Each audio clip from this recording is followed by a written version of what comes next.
When my cousin General James was serving overseas, our power-hungry HOA president seized the chance to bulldoze his historic family home, but she never expected him to return early with a U.S. senator on speed dial. Would you believe that her simple property violation landed half the HOA board in federal court and turned our quiet suburb into a national scandal about veteran rights? Welcome to my channel. Please subscribe if you want more Karen and HOA stories.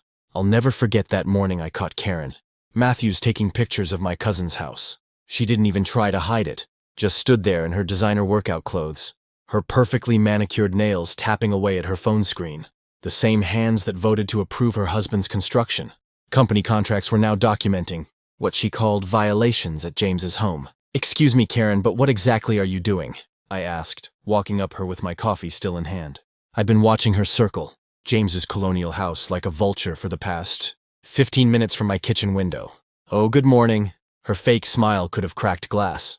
"Just documenting some serious maintenance issues. The paint is clearly 2 shades off from the approved HOA color palette.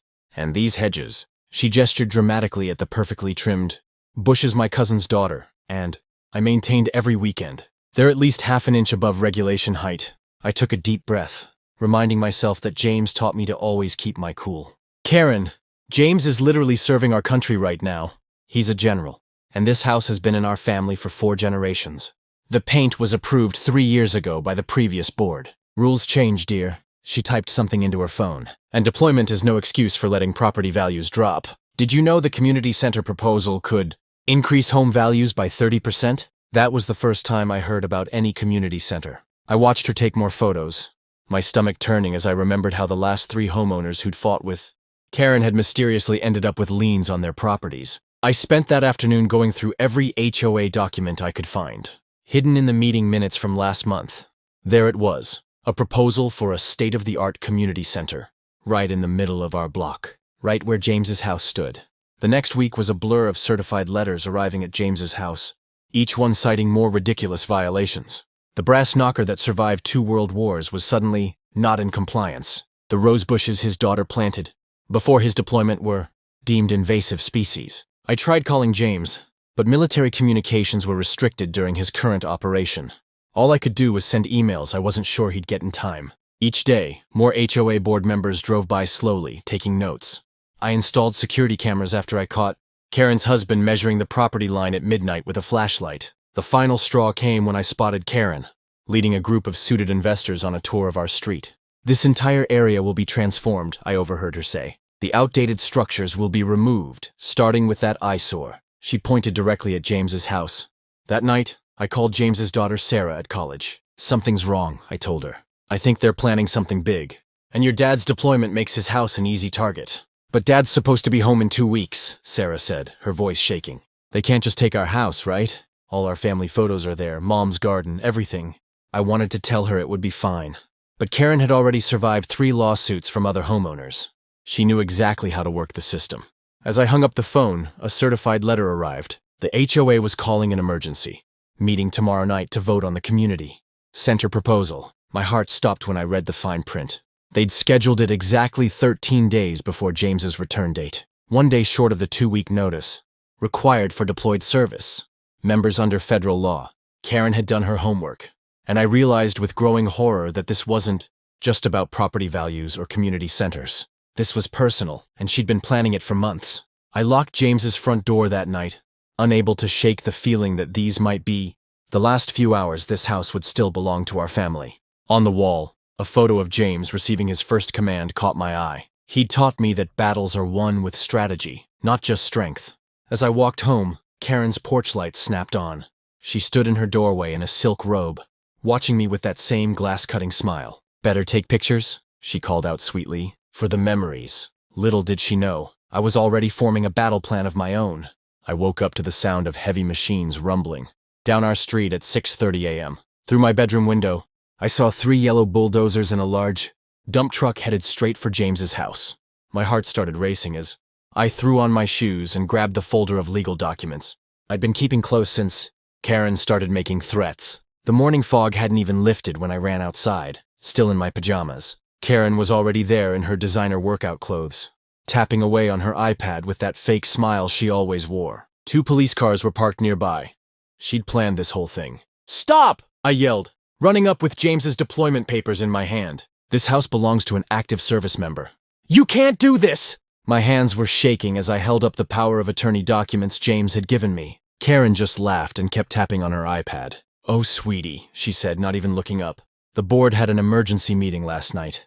We voted unanimously to proceed with immediate demolition due to severe structural issues." She finally looked at me, her eyes cold. "It's all perfectly legal. We even have a city inspector's report." I felt sick to my stomach. "What inspector? When?" "I've been here every day." The demolition crew chief walked over, looking uncomfortable. I shoved James's property tax receipts at him. "Look, everything's paid up." "They can't do this!" Karen stepped between us. "Actually, we haven't received any tax payments for 6 months. Such a shame." She pulled out a thick folder. "We sent multiple notices. I guess they got lost in the mail to wherever your cousin is stationed." My hands were trembling as I pulled up my phone's banking app. There they were. 6 canceled checks to the HOA, all cleared by their bank. "You cashed these checks?" "I have proof right here." Karen waved her hand dismissively. "Those were applied to other outstanding violations. See these reports? Overgrown grass, unauthorized paint color, non-compliant mailbox height." She kept listing ridiculous violations while the bulldozer engines grew louder. I called James's lawyer, pacing back and forth on the sidewalk. "Pick up, pick up, pick up!" The call went to voicemail. The police officers stood by watching, saying they couldn't interfere with a civil matter. I felt helpless as the demolition crew started setting up their equipment. Neighbors began coming outside, drawn by the noise. Most stayed back, but old Mrs. Chen from next door shuffled over with her phone held high, recording everything. "I remember when James's grandparents built this house," she said loudly, "right after he came back from Korea. The whole neighborhood helped." Karen shot her an angry look. The bulldozer's claw raised up, and I couldn't hold back my tears. That's when my phone rang. The screen showed James's smiling face in his uniform. My hands were shaking so bad I almost dropped it. "Hey, cousin." His voice was cheerful. "You'll never believe this, but I managed to catch an early flight. Just landed at the airport. Thought I'd surprise everyone." I stared at the bulldozer inching toward his front porch, where we used to drink lemonade in the summer, the porch swing where his daughter learned to read, the window of the room where his wife spent her last days. "James," my voice cracked. "You need to get here right now. Karen, they're about to..."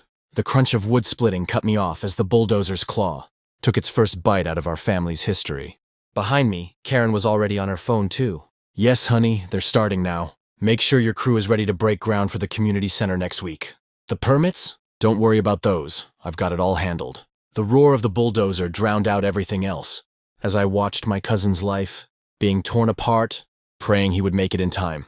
What I didn't know then was that Karen's perfect plan was about to blow up in her face in ways none of us could have imagined. I'll never forget how the morning sun caught the general's stars as James stepped out of my car. The bulldozer operator's face went white as a sheet, his hand frozen on the controls that were midway through destroying our grandparents' bay window. That beautiful stained glass our grandmother had picked out in 1962 lay shattered across the front lawn like broken dreams. Karen was in the middle of a speech about community progress to a small crowd of neighbors when she spotted James. Her perfectly styled hair seemed to deflate as he walked past her without even a glance. The only sound was his polished dress shoes crunching over broken glass and splintered wood.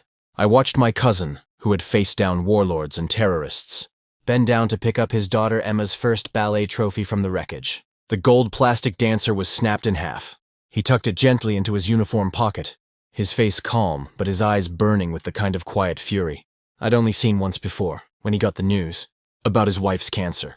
"Ma'am," he addressed Karen with such military courtesy it made her flinch. "I believe you're standing on my property." He pulled out a weathered document from his briefcase. "This land deed dates back to 1947, when my grandfather returned from World War II. I'm curious about when exactly the HOA acquired the right to demolish it." Karen tried to recover, waving her HOA papers like a shield. "The board's decision was unanimous, General. Your cousin was informed. We have all the proper documentation for..." James held up his hand, and Karen stopped mid-sentence like a schoolgirl caught passing notes. He pulled out his phone, pressed a single number on speed dial, and waited. The crowd of neighbors leaned in, not wanting to miss a word. "Bill?" "Yes, it's James. Remember that talk we had about local government overreach?" He paused, looking straight at Karen. "Well, you won't believe what I'm looking at right now. Yes, that property. The one my grandfather willed to me. the one protected under the Service Members Civil Relief Act. Karen's face changed from red to pale as James mentioned the federal law protecting deployed service members' property rights. But it was his next words that made her grab her designer purse like a life preserver. Yes, Senator Williams. I think your committee would be very interested in how the HOA handled this situation. He listened for a moment. And bring the press? That's very thoughtful of you, Bill. See you in an hour. The demolition crew was already backing away, making excuses about lunch breaks and wrong addresses. Karen's husband, Tom, who I'd seen bragging at the mailbox about his construction company's guaranteed contract for the new community center, was suddenly very interested in his shoes. James walked the perimeter of his ruined home, taking photos with his phone. He paused at his daughter's bedroom, or what was left of it. The walls were still standing, but the roof was gone. Emma's space posters fluttered in the breeze like surrender flags. The sight of her NASA bedsheets mixed with broken roof tiles made my throat tight. Sir, a young woman stepped forward from the crowd. I recognized her as Sarah from 3 doors down. Always too scared to speak at HOA meetings. I have videos of everything. They started at dawn, ignored your cousin's legal papers, and... She glanced nervously at Karen. I heard Mrs. Matthews on the phone last night, talking about how the demolition had to be done before you got back. More neighbors stepped forward, offering cell phone videos. Copies of emails, meeting minutes. It was like a dam of fear had broken. Everyone had a story about Karen's threats and the HOA's bullying, but no one had dared to speak up. Until now. James thanked each person, taking their contact information with the same attention to detail he'd used planning military operations. I could almost see the strategy forming behind his eyes. He hadn't just come home to a destroyed house. He'd walked into a war zone of small-town politics and corruption. Sirens wailed in the distance, getting closer. Karen's phone buzzed with a news alert. Her face went from pale to gray as she read it. The local news had already picked up the story. Decorated generals, home demolished while deployed, HOA, under federal investigation. James straightened his uniform and turned to address the growing crowd of neighbors, many now holding up phones to record. My grandfather built this house with his own hands after fighting for our country. He taught me that some things are worth fighting for, even if the battlefield is in your own backyard. He smiled, but it wasn't a happy smile. I do believe the real estate lawyers are about to arrive. Karen, I hope you kept good records. Through the crowd of murmuring neighbors, I spotted Karen's Mercedes peeling out of her driveway. Designer purse forgotten on our demolished front steps. But James wasn't done yet. He had that look in his eye, the same one he'd had before leading his most successful missions. Now, he said quietly, pulling out another document. Let's talk about the interesting pattern of contracts awarded to board members' companies over the past 5 years. I never expected to see 6 news vans fighting for parking spots on our quiet street, but that's what happens when you mess with the wrong general. The morning started with Senator Williams marching up our driveway, like he was heading into battle himself. He took one look at the rubble of James's home and pulled out his phone. "Get me the state attorney general," he barked. "Now!" Karen came running out of her house in her designer bathrobe, her face pale as chalk. Gone was her usual smirk. "This is a private HOA matter," she squeaked, but nobody was listening. 2 police cars pulled up, and I watched her stumble backward when the officers started taking photos of the destruction. I couldn't help but smile when James pulled out the folder I'd been keeping safe. Inside were copies of every check he'd sent to the HOA, along with certified mail receipts proving Karen had received them. "Funny how all these payments went missing," he said, his voice steady and calm. The detective writing in his notebook didn't seem to find it funny at all. That's when the real bombshell dropped. A young intern from the senator's office, who'd been digging through public records all morning, came running up with a stack of papers. "Sir, you need to see this," she called out. The documents showed that Karen's husband's construction company had won the bid for the community center 3 months ago, before the HOA had even voted on the project. The reporters were having a field day. One of them discovered that Karen had sent violation notices to 3 other deployed service members' homes in the past year. Another found out she'd tried to force an elderly couple out last summer, claiming their garden gnomes were destroying property values. James stood in the middle of it all, still in his uniform, helping the forensics team salvage what they could from his crushed home. He didn't rage or yell like Karen, who was now screaming at her husband on her phone in her driveway.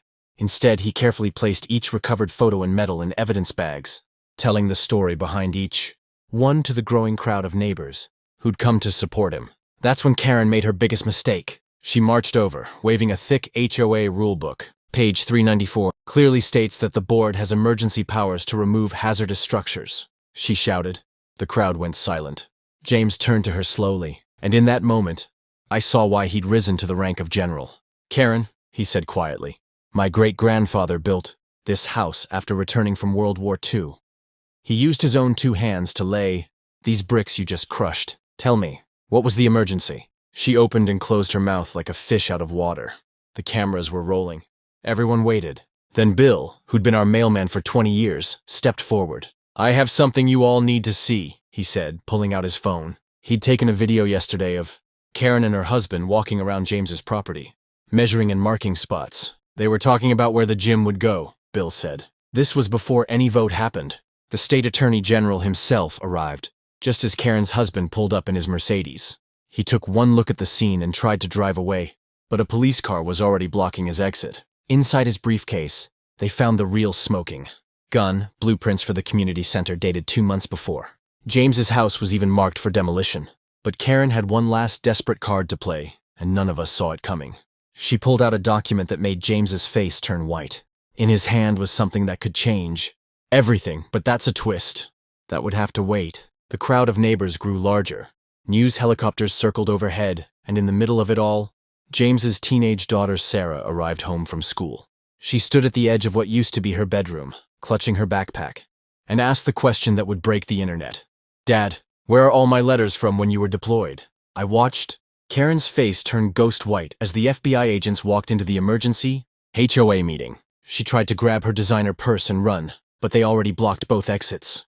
Her perfect makeup couldn't hide her panic when they started reading emails from her personal laptop, the ones showing how she'd been hiding James's tax payments for months, while her husband's construction company prepared to build the community center. "This is ridiculous," Karen screamed, jumping up from her chair. "We followed all the rules." But then, Agent Thompson played the recording from her phone call with the demolition company.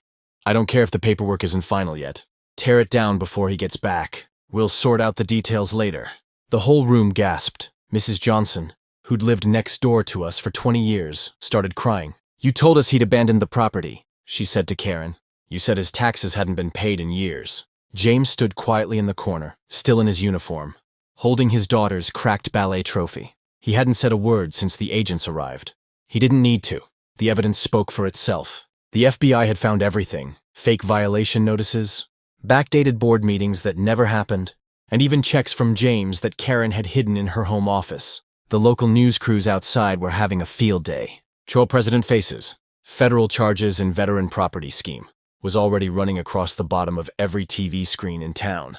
Senator Williams had made sure this story wouldn't get buried. But the biggest shock came when they arrested Karen's husband at his office. Turns out the community center plans included luxury condos that would have made them millions. They'd been planning this for years, targeting homes of deployed service members who couldn't fight back. The next few weeks were a blur of lawyers, reporters, and building inspectors. 7 HOA board members faced criminal charges. Karen and her husband were looking at serious prison time for fraud and violating the Service Members Civil Relief Act. They'd messed with the wrong family. But the real victory wasn't watching Karen being led away in handcuffs, or seeing her house go up for sale when they couldn't afford their fancy lawyers. It was watching our community come together to make things right. Veterans from 3 states showed up with tools and supplies. Local businesses donated materials. Even the mayor came by to help lay the foundation for James's new home. The colonial style Karen hated so much, the Historical Society fast-tracked its protection, along with 6 other veteran-owned properties in our neighborhood.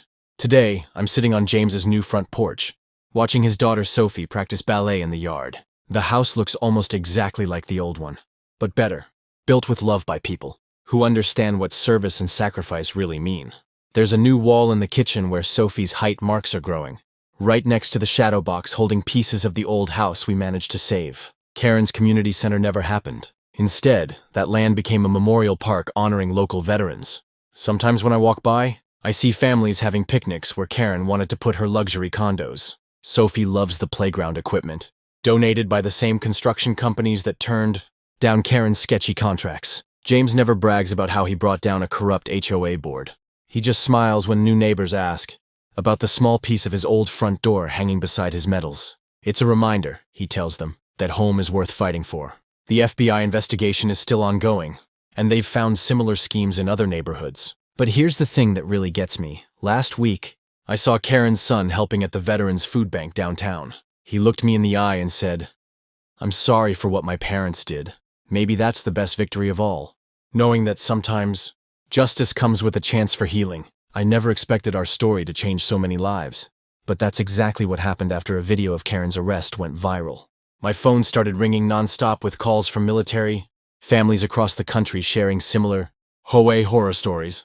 James looked at me over his morning coffee and said, "We need to help them all." The news crews might have packed up and left our street, but we were just getting started. With James's military connections and my experience documenting Karen's schemes, we created the Homeowners Defense Alliance. Every week, more veterans joined our cause, sharing their own battles with unfair HOA boards who tried to bully them while they served overseas. Karen's replacement on the HOA board, a retired Marine named Mike, discovered something interesting in the old files. Our neighborhood wasn't the only target. Karen's husband's construction company had been eyeing properties in 3 other military communities. Each time the same pattern, suddenly strict enforcement of minor violations, lost paperwork, and quick demolition votes while homeowners were deployed. I watched James transform our dining room into a command center, with maps showing HOA trouble spots across the state pinned to every wall. The senator who helped us started drafting new laws to protect military families from predatory HOA practices. They named it the Matthews Act. Oh yes, we made sure Karen's name would be forever linked to the solution, not just the problem. The real surprise came when Karen's teenage daughter visited us one afternoon. She was crying, clutching a box of old photos she'd saved from our dumpster before the demolition. "Mom never told me these were in there," she whispered, handing James a dusty album of his daughter's baby pictures. We thought we're lost forever. Sometimes good things come from unexpected places. Last week, we celebrated the first victory of our Homeowners Defense Alliance. A young Army nurse in Texas called us after her. HOA tried to fine her $100 per day for a flagpole her late father installed before she deployed. James made some calls, I drafted some letters, and suddenly that HOA board wasn't so brave anymore. The flag still flies, and now there's a precedent for others to follow. Remember that community center Karen wanted so badly? The land sits empty now, but not for long. James donated it to create affordable housing for veterans, transitioning back to civilian life. The first families move in next month. And guess who volunteered to help them settle in? Karen's daughter. She says she wants to make things right. People ask me if I'm still angry about what happened. Honestly, I'm grateful. Without Karen's greed, we might never have discovered how many other military families needed help. We might never have built this amazing community of supporters who look out for each other while our heroes serve overseas. And James's daughter might never have learned the most important lesson of all. Sometimes losing your home helps you build something even better. Speaking of James, he just walked in with another stack of case files and that determined look in his eyes. There's a retired Navy SEAL in Florida whose HOA is trying to ban his service dog. And, well, let's just say Karen taught us exactly what to do about bullies who mess with the wrong veterans. Want to guess how this one ends?